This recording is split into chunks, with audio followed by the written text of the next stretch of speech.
Eu creio que nunca nenhuma expressão foi repetida com mais frequência na história desse país do que a expressão "a voz das ruas", que eu tenho ouvido aqui no Senado nos últimos dias. A qualquer pretexto é a voz das ruas. A voz das ruas pede isso, a voz das ruas pede aquilo. Todos se avalizam a intérprete das vozes das ruas, dotados de visão de psicologia coletiva, psicologia social, para tentar interpretar e dizer, em nome das ruas, aquilo que elas quereriam dizer. Daí, inclusive, a volúpia legislativa que parece tomar conta da Câmara e também do Senado. Vamos aprovar rapidamente tudo que for possível, porque a voz das ruas reclama. Senhor senador Jorge Viana, eu não quero interpretar a voz das ruas. Quero apenas constatar aquilo que eu ouvi e que vi em manifestações cujo tamanho, cujo volume, realmente, como diz o senador Raupp, tem apenas precedente na luta pelas diretas. Os motivos, os mais diversos. Inclusive, uma motivação, senador Jorge Viana, que é tão legítima quanto as outras, que é a motivação de participar da manifestação. O prazer quase que lúdico de sair do seu casulo e participar de uma atividade coletiva, de uma atividade voltada para a vida pública.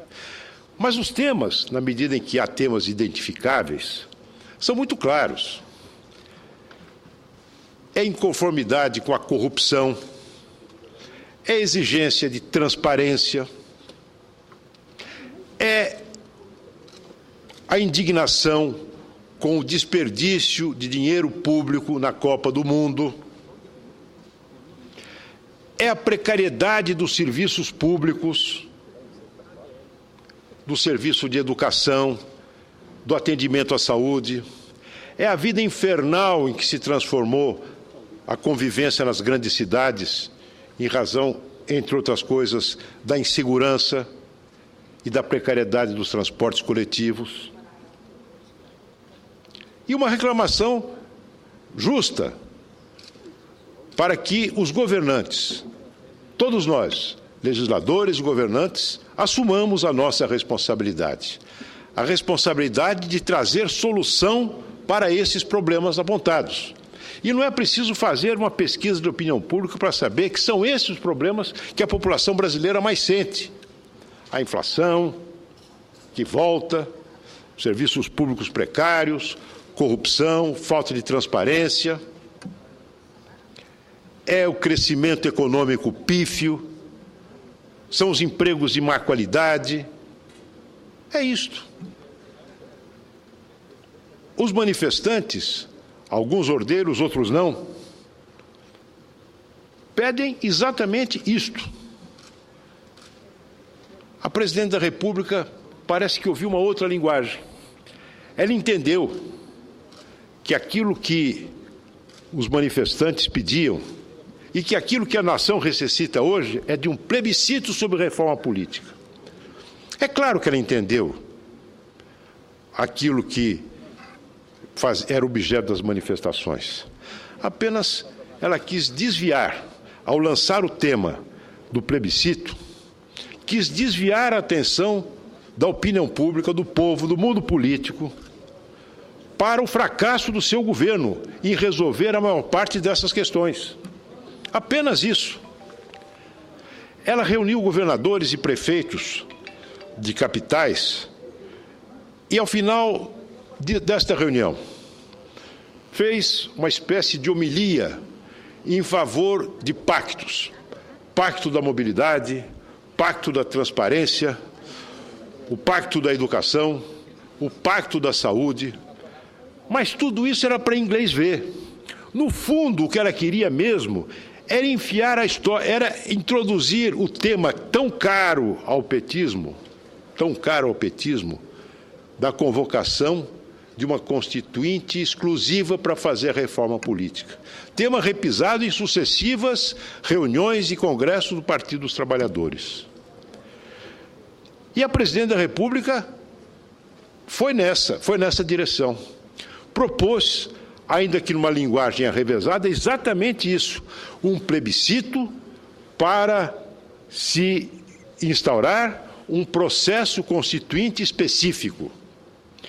Diante da gritaria que isso suscitou, da repulsa que isso suscitou por parte de todos aqueles que farejaram nessa proposta, um cheiro de bolivarismo,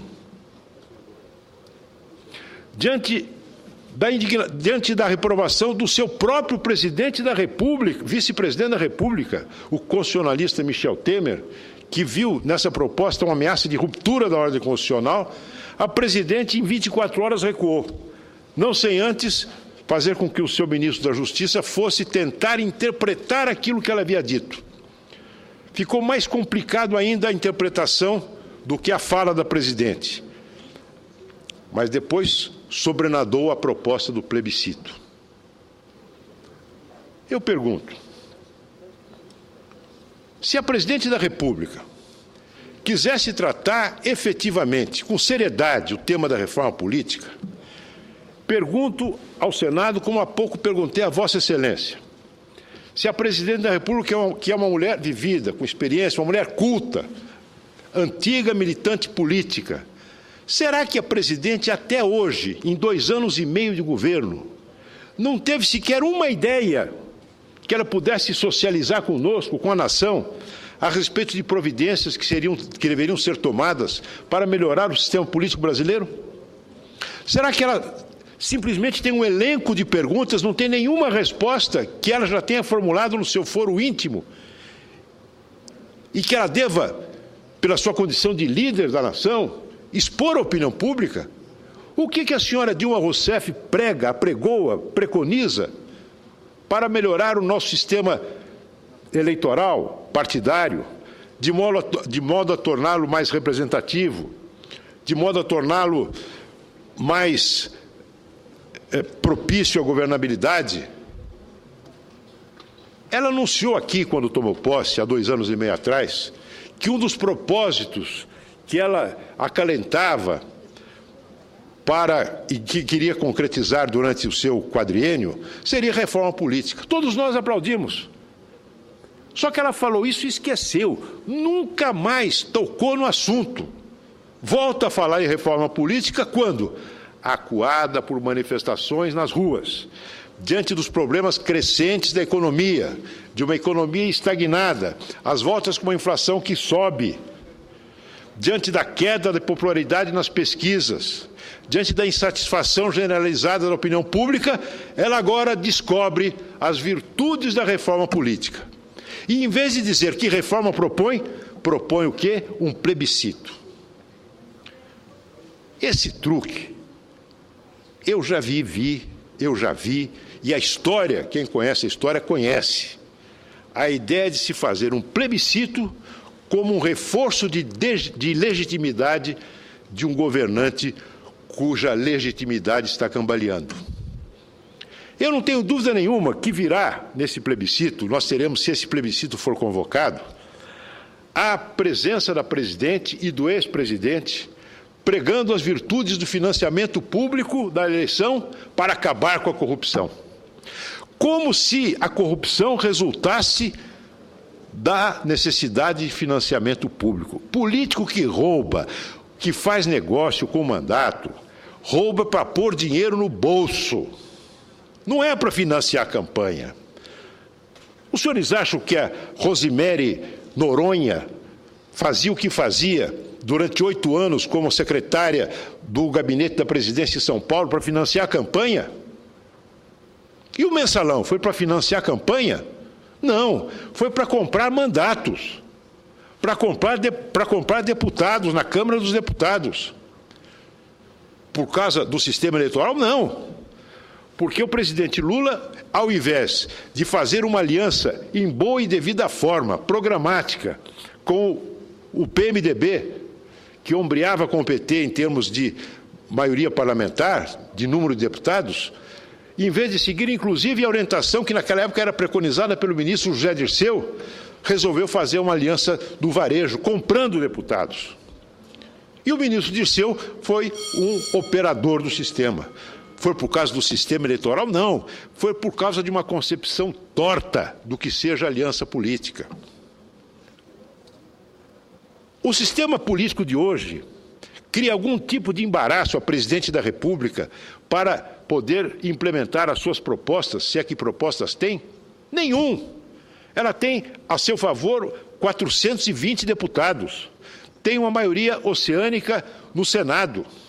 Dispõe de medidas provisórias, dá faculdade de propor urgência aos projetos de lei. Dispõe do fato de ser presidente da República poder requisitar a toda hora, como requisita, cadeias de rádio e televisão para mobilizar a opinião pública. De modo que o sistema político atual não impõe nenhum embaraço à governabilidade. O que falta a esse governo é projeto, é proposta. E na falta de projeto e proposta, saem com esta conversa fiada de plebiscito. Ora, senhores senadores, imaginemos que se faça um plebiscito para discutir sistema eleitoral. Eu já tive a oportunidade de dizer agora numa parte ao senador Cristóvão Buarque. Imagine os senhores como é que o eleitor iria se pronunciar diante da disjuntiva voto majoritário uninominal com turno único ou sistema proporcional de lista aberta. Quem é capaz de entender uma coisa dessa? Eu até hoje tenho dificuldade em explicar aos meus eleitores como funciona no sistema do voto proporcional atual para a eleição de deputados, como funciona o sistema, o mecanismo do coeficiente eleitoral para converter o número de votos recebidos por um partido em número de cadeiras. Eu diria, senhor presidente, que muito deputado, muito prefeito, muito vereador, muito político calejado não sabe direito. Explicar o que são as sobras ainda de um sistema de distribuição de cadeiras por esse método é mais difícil ainda. Como é que nós vamos submeter questões dessa complexidade a um plebiscito, que comporta sim ou não? Seria mais fácil, por exemplo, fazer um plebiscito. O senhor concorda ou não com a existência de 39 ministérios no governo? O que o senhor prefere? Trem-bala ou transporte de massa para a população brasileira? Essa é uma disjuntiva fácil. Agora, discernir entre as complexidades de uma legislação que por si só é complexa e que deve ser absolutamente concatenada, uma medida com outra, para que dela não surja um monstrengo. Por exemplo, sistema de financiamento público de campanha com sistema proporcional de lista aberta, que levaria a distribuição de recursos de campanha, de dinheiro público de campanha para 3, 4, 5 mil candidatos a deputado federal no Brasil inteiro. Essas coisas têm que ser compatibilizadas e não é possível fazê-lo numa consulta plebiscitária que comporta apenas sim ou não. Mas, no fundo, o que a presidente quer não é fazer nenhuma consulta publicitária para aperfeiçoar o processo político.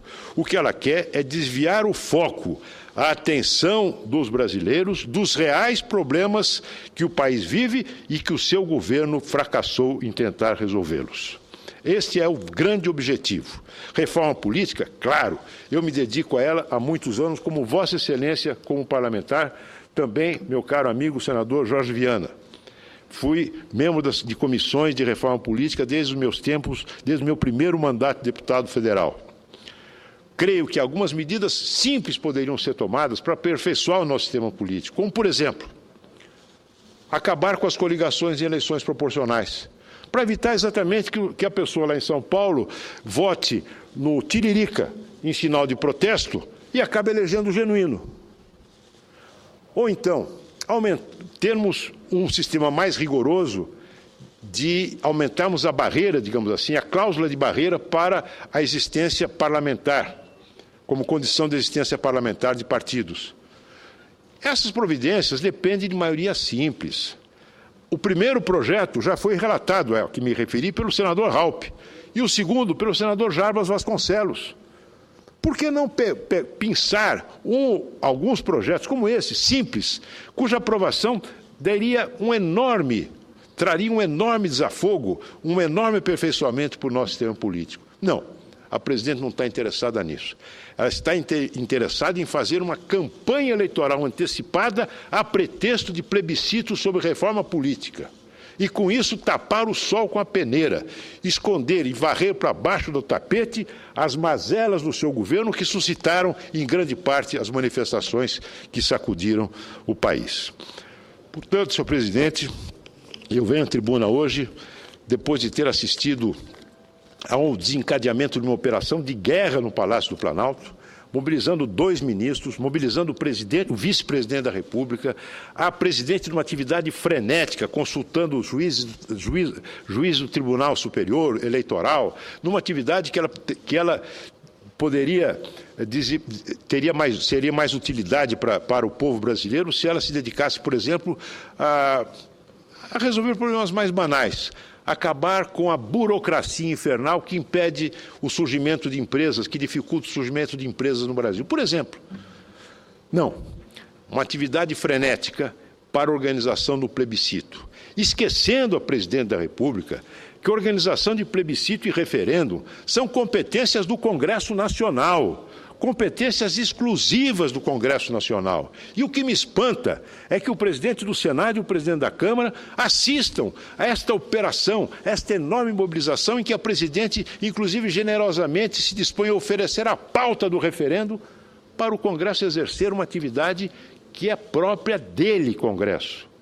Que a presidente cuidasse melhor dos assuntos que são próprios da presidência da República e que o Congresso encontrasse os caminhos para fazer a reforma política possível nesse momento. Possível quer dizer que encontrasse uma maioria suficiente de votos para aprová-la segundo os critérios da democracia representativa. E se, porventura, fizéssemos uma reforma de maior monta, não há dúvida nenhuma, senhor presidente, que seria o caso de promover-se uma consulta popular, mas aí sobre a forma de um referendo, que seria um mecanismo de consulta previsto na Constituição mais adequado para questões complexas dessa natureza. O resto é conversa fiada, e em conversa fiada a oposição não vai embarcar. Muito obrigado.